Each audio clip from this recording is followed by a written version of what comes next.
my learned press media,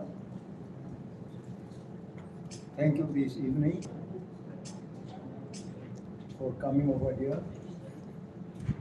And as we are here with our respectable colleagues, Honorable Chairman, LDC, Deputy CM, MDC, our spokesperson, our woman president, other colleagues, and Youth Federation president. We thank all of you. We welcome you. And today we are here with a serious matter which has been created by the state government, confusing the rural areas, trying to blindfold us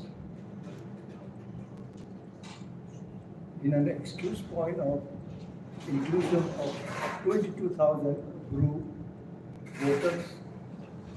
So far, in more than 1 year time, they have been able to do only 5,000. So out of 22,000, do they mean to tell the state's voters population that for all 22,000, they will need 3 years more? And by their aim and object is very clear: to avoid the village development. Unless and until the village development committee is constitutionally formed, it is difficult for the village people to have some development work. Today, I, with my honorable colleagues here, we are really sorry to say that the ruling, both central and state government, have displayed their ill will to rural villages in Tipra by pushing away its due time of 1 year back, and today going to be more than 1 year. And this is truly, we want to highlight and display in our state. Even the common people should understand the policy of the ruling government, both BJP and IPFT. They have not given any regards. They have not respected the constitution. After even 2 times High Court had indicated that they should hold a village committee election. One after another, we don't understand why they are justifying their denial of the development of the state. They are able to do municipality council and other municipality bodies in over the state areas out of election of the village committee.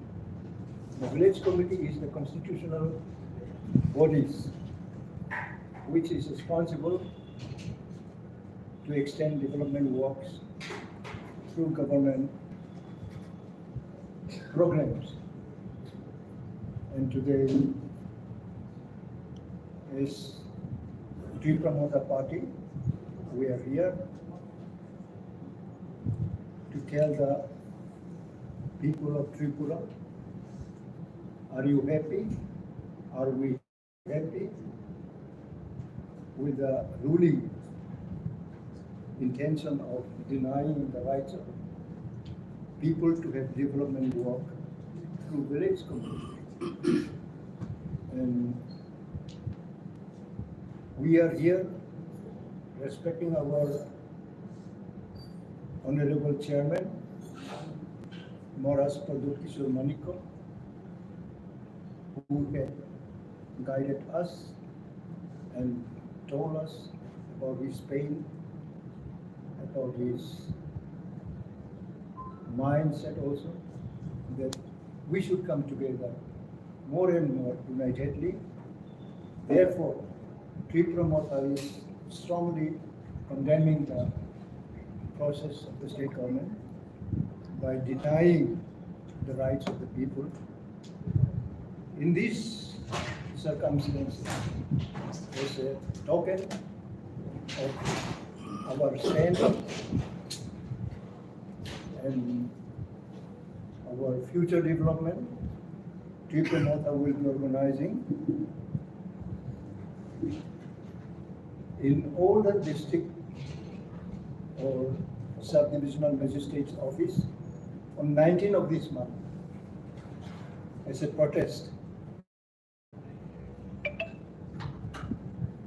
against the decision of the state government. So this is one. Number two, on 5th of November, we are making a grand gathering here in stable ground on 5th November, at least 1.5 lakhs supporters, workers of Tipra Motha will gather here, and we will tell the central and the state government, your role in connection with the development of the state is very negative. So today we are here. In short time, I will be handing over to our Deputy CM and our youth section, and our Honorable Chairman ADC, and our Honorable President Women, those who will come here. And we take our time so that we can brief our stand very clearly, that we are very unhappy, and we expected that the state government at least should give the minimum respect of the judiciary after the full bench, division bench have given its opinion also. Again they went to the court, extending another 15 days, something like that. And today they have cleared that they will not hold village committee election before state election, state legislative assembly election. It's happened earlier, we remember it, and they will have to harvest their dishonesty, and the people of the state will give them a feedback of their work, their decisions. So today, as a president of Tipra Motha, I appeal the electronic print media for your continual support in the way of highlighting our versions, our decisions in the interest of the state. So today also, I appeal to all of you to take the same stand. It's not that we are appealing to be in favor of us, but I will appeal each one of you in the interest of the villages in the rural areas, that at least the magnificent weapons of the development through blocks or district or subdivision, the development will be increased. But without this village committee bodies, who is going to do it? Whatsoever fund goes to the village, to the subdivision or block or district, all this money have been misused, and there is no accountability from the government side, and there is no law of rule. Everybody is doing in their own way. So this is our reaction today, that we are really very unhappy So in protest of all these wrong decision of the state government, on 19th of this month, we appeal to all our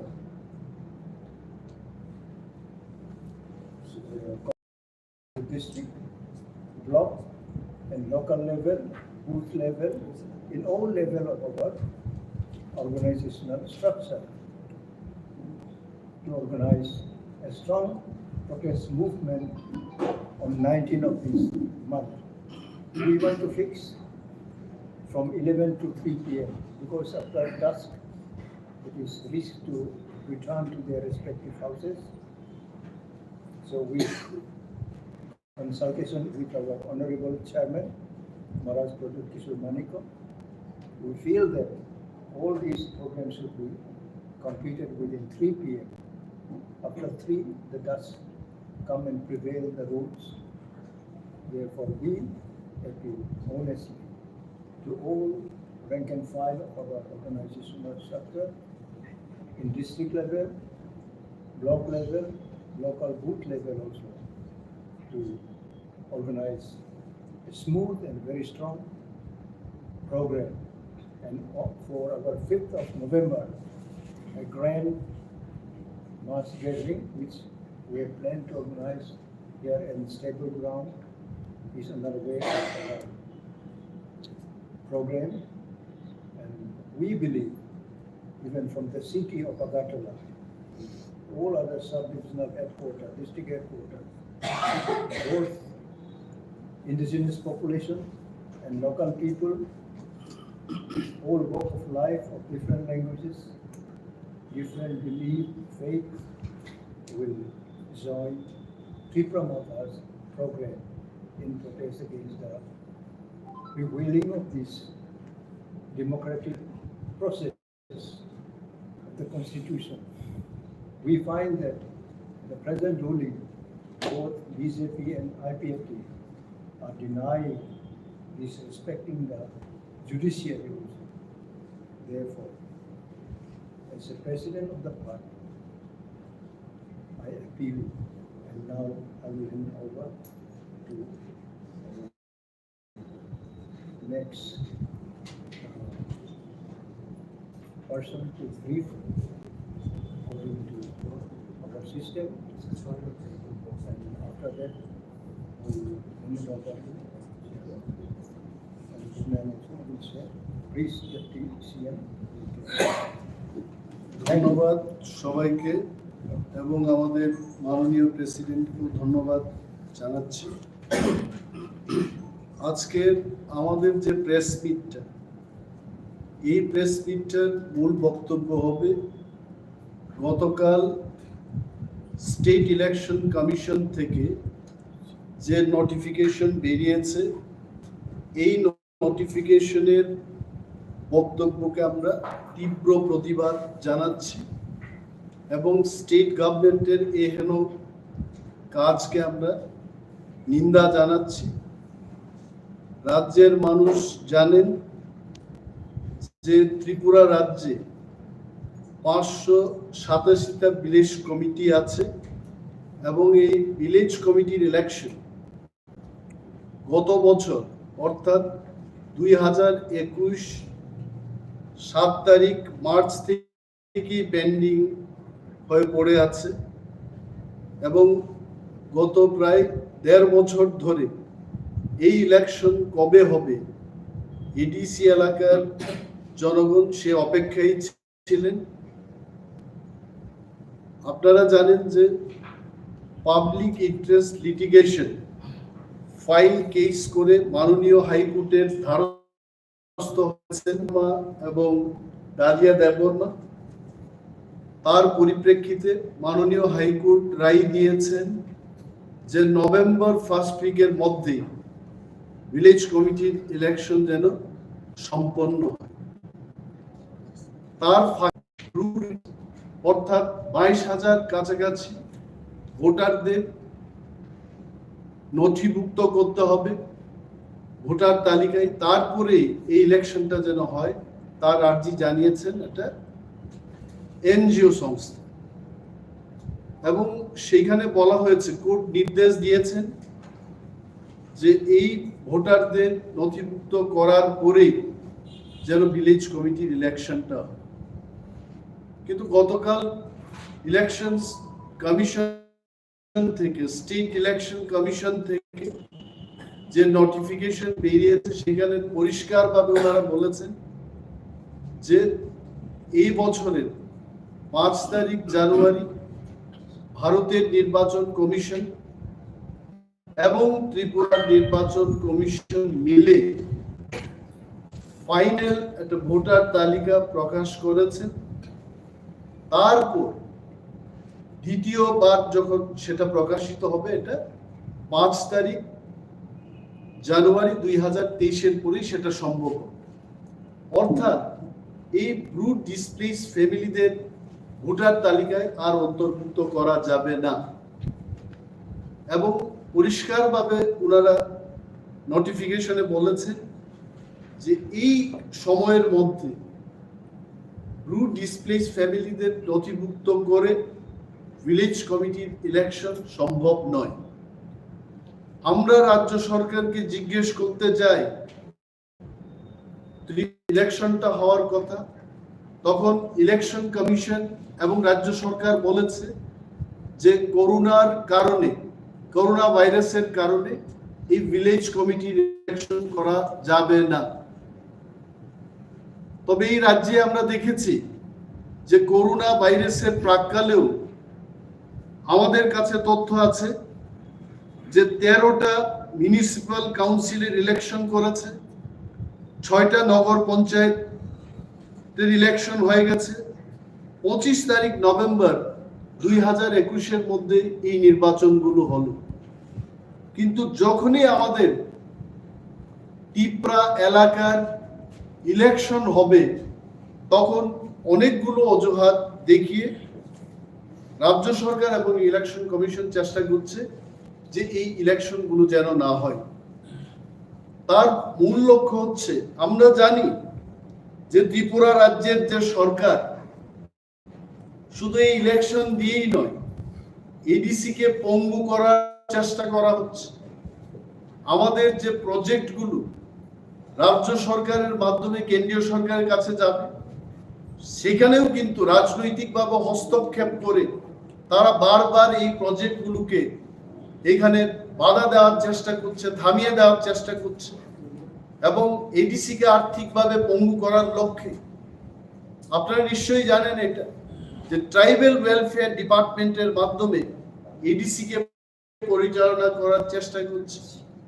কিন্তু tribal welfare department itself cannot be the guardian of TTADC, এবং tribal welfare department গত 5 বছরে ট্রাইবেলদের কোনো welfare করেনি, বরঞ্চ যেখানে যেখানে ট্রাইবেলদের উন্নয়ন বা তিপ্রাসেদের উন্নয়ন হবে সেই কাজগুলোকে বাধা দেওয়ার চেষ্টা করেছে।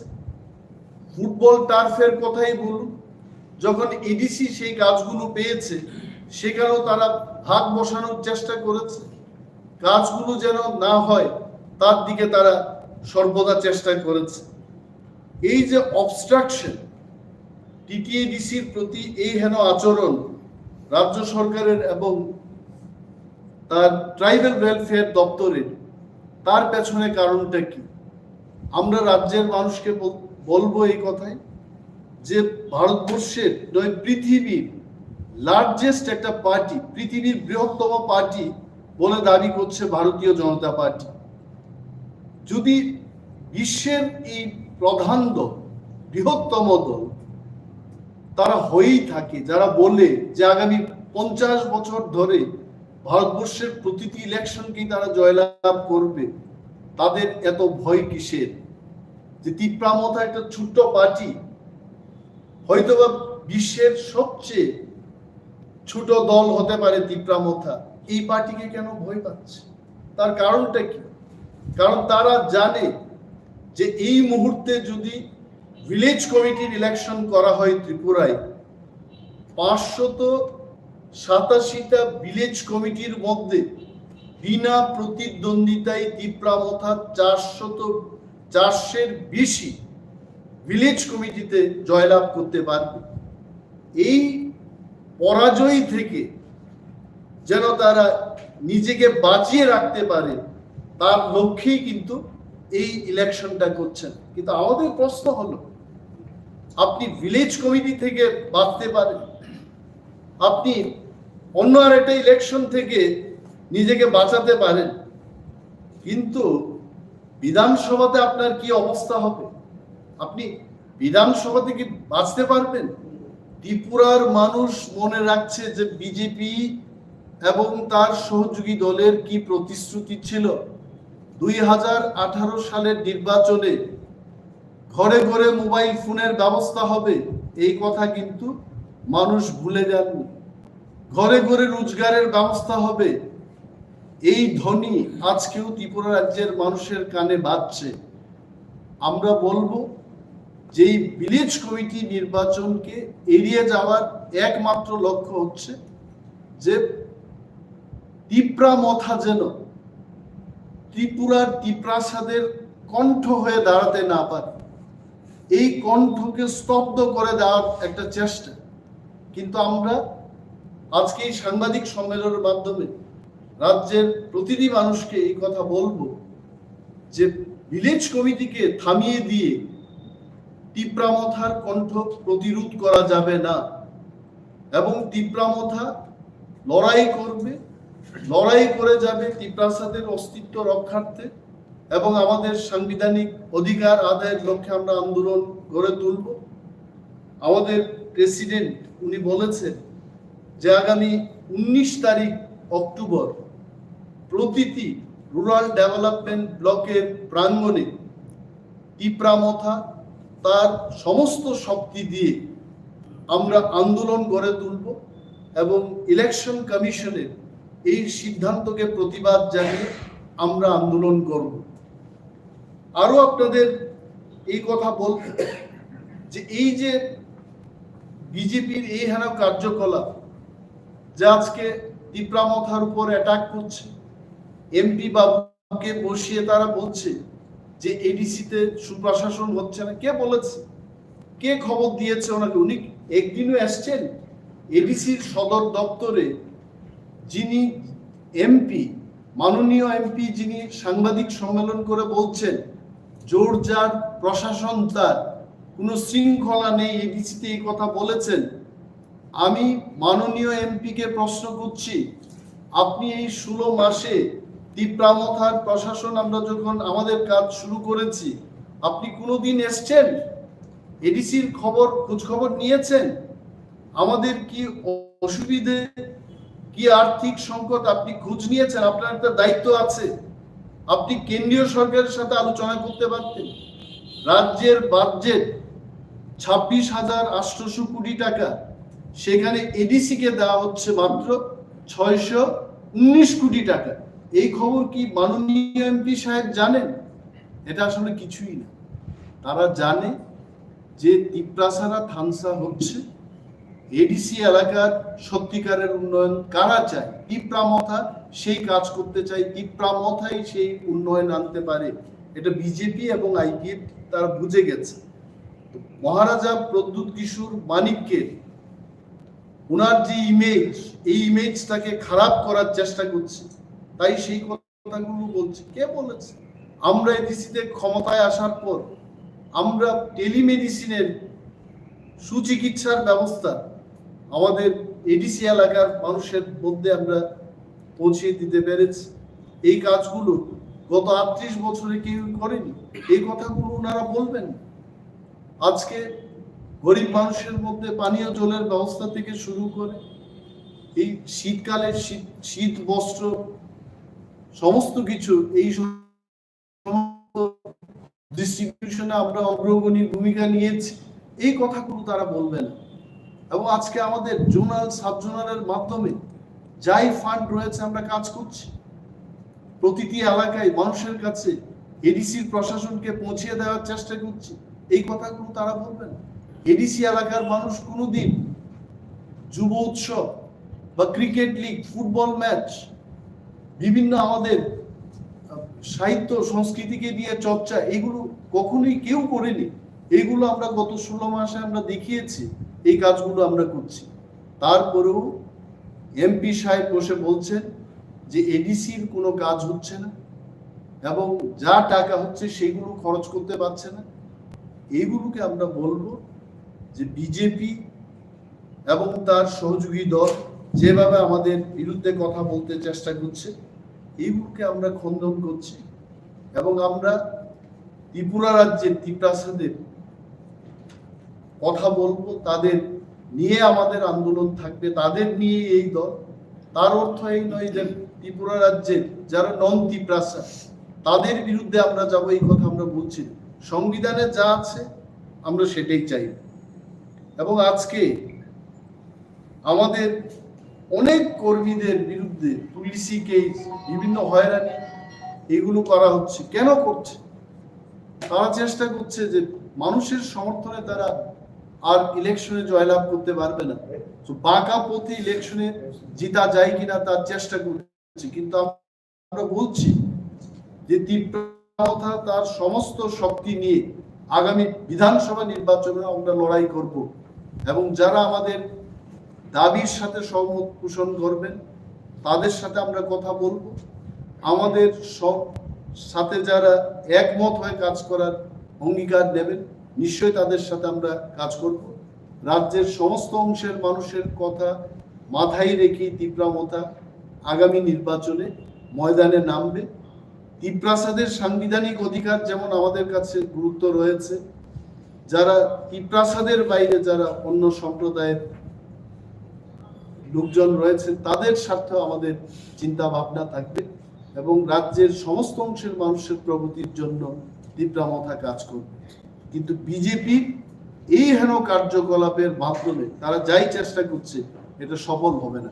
ত্রিপুরা মথা আন্দোলনমুখী হবে, আরো শক্তিশালী হবে। যত এইভাবে ত্রিপুরা মথাকে ধামা চাপা দেওয়ার চেষ্টা করবে, ত্রিপুরা মথা তত শক্তিশালী হয়ে আরো শক্তি নিয়ে ময়দানে নামবে এবং তাতে শাসক দলের লাভ হবে না, ক্ষতি হবে বলে আমরা মনে করি। এবং আপনাদের যদি কোনো প্রশ্ন থাকে, কোনো ধরনের যদি প্রশ্ন জিজ্ঞেস করতে হয়, আমাদের মাননীয় চেয়ারম্যান আছেন, উনিও বলবেন এবং প্রশ্নের জবাব সভাপতি মহোদয় দেবেন।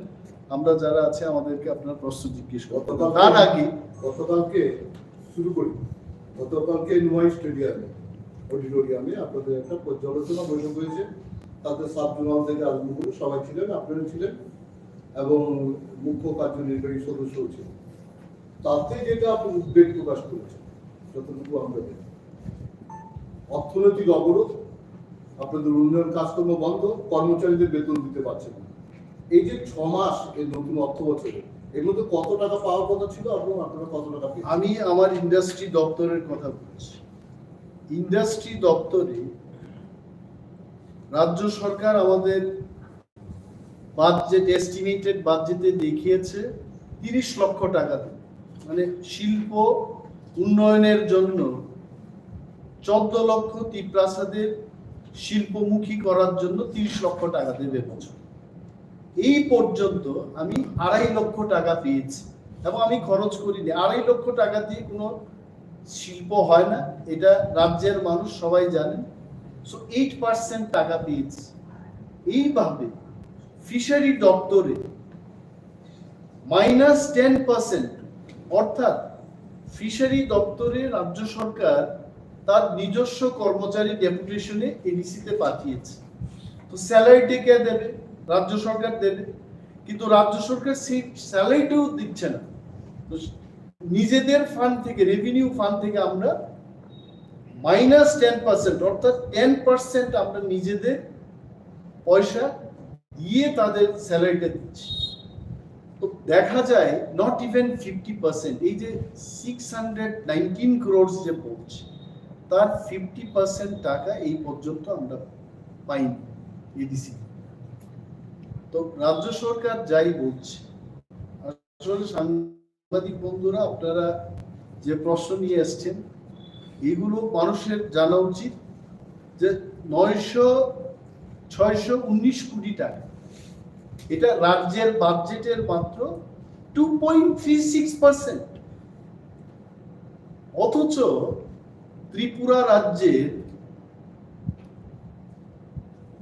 বলতে গেলে প্রায় 28% লোক এডিসি এলাকায় বসবাস করছে। তার অর্থ হচ্ছে আপনি 28% লোকের জন্য 2.36% বাজেট দেন, কি উন্নয়ন হবে? তারপরেও তো আমরা করছি, নতুন স্টেডিয়াম করছি, সুচিকিৎসার জন্য অ্যাপোলো হসপিটালকে 87 লাখ দিয়ে প্রতি বছর আমরা টেলিমেডিসিন পরিষেবা শুরু করেছি। খেরেংবার হসপিটালে ডেইলি 300 থেকে 400 পেশেন্ট সেখানে আসছে। মোবাইল হেলথ কেয়ারের জন্য আমরা ইতিমধ্যে অ্যাম্বুলেন্স ক্রয় করেছি। এই যে কাজগুলো হচ্ছে, এটা কিন্তু 619 কোটি টাকা দিয়ে হচ্ছে। অথচ ট্রাইবেল সাবপ্লেন টিএসপি, এটা কোনো বাঙালির টাকা, পাঞ্জাবির টাকা, বিপ্লব বাবুর টাকা বা মানিক সাহা যিনি মুখ্যমন্ত্রী আছে ওনার টাকা না। জগদীশ দেববর্মা, বিজয় রাঙ্খল, অনিনাথ দেববর্মা, এই যে টিপ্রা শেডিউল ট্রাইব যারা আছে তাদের জন্য রাজ্য বাজেটে নির্দিষ্টভাবে উল্লেখ করা আছে যে 31% ট্রাইবেলদের জন্য খরচ করতে হবে। তাহলে 31% অফ 26,800 crores, প্রায় 7,500 কোটি টাকা আসছে। তো এখান থেকে আমাদের 3,000 কোটি টাকা দিলেও তো আমরা কাজ করতে পারবো, 619 কোটি টাকা দিচ্ছে। এইভাবে কিন্তু আর্থিক অবরোধ করে এডিসি কে কম করার চেষ্টা করছে। আর তারাই বলছে যে টিটিসি দেবে। গত বিধানসভা নির্বাচনে ভারতীয় জনতা পার্টির জনজাতি মোর্চার একটা স্লোগান ছিল যে ত্রিপুরা টেরিটোরিয়াল কাউন্সিল আমরা আনছি। তো ডাবল ইঞ্জিনের সরকার, সেখানে প্রধানমন্ত্রী সম্মানীয় নরেন্দ্র মোদীজি আছেন, এখানে সম্মানীয় মানিক সাহা আছেন, সম্মানীয় রামপদ জমাতি আছেন, অতি সম্মানীয় রেবতী মোহন ত্রিপুরা আছেন। আমাদের এই সম্মানীয় ব্যক্তিরা কেন ভুলে গেছে যে টিটিসি কবে আসছে, ত্রিপুরা টেরিটোরিয়াল কাউন্সিল, সেখানে কি ডাইরেক্ট ফান্ডিং এর ব্যবস্থা থাকবে, অর্থাৎ আলাদা একটা পাইপলাইন থাকবে যে দিল্লি থেকে টাকা ঢুকিয়ে ফ্লাশ করলে পর কুমলুঙ্গে গড় করে টাকাগুলো পড়বে, কিন্তু না পাইপ দেখা গেছে সেখানে, না টাকা দেখা গেছে। Thank you.